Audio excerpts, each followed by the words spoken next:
बिहार के मधुबनी जिले में होली के दिन हुई हिंसक वारदात। एक साथ 5 लोगों की हत्याकांड की घटना ने अब बिहार में राजनीतिक रंग ले लिया है। पक्ष विपक्ष के सभी बड़े नेता महमदपुर गांव अपनी हाजिरी लगाने पहुंच रहे हैं। इसी कड़ी में आज सोमवार को राष्ट्रीय जनता दल की तरफ से यह जानकारी दी गई कि नेता प्रतिपक्ष यानी कि तेजस्वी यादव कल मंगलवार को मधुबनी पहुंचने वाले हैं। तेजस्वी अपने नेताओं और कार्यकर्ताओं के काफिले के साथ बेनीपट्टी प्रखंड के महमदपुर गांव भी पहुंचेंगे। बता दें कि आज सोमवार को राजद की तरफ से 5 सदस्यीय विधायकों की जांच टीम भी महमदपुर गांव पहुंची थी। इनमें पूर्व सांसद रामा सिंह, विधायक सुधाकर सिंह, विधायक शशि सिंह, विधायिका बीना सिंह और पूर्व विधायक रणधीर सिंह समेत अन्य राजद नेता जन शामिल थे।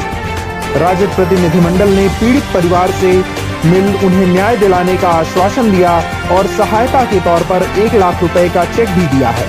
वहीं भोजपुरी के सुपरस्टार पवन सिंह ने भी घटना पर गहरा दुख व्यक्त करते हुए घटना स्थल पर पहुंचने की बात कही है।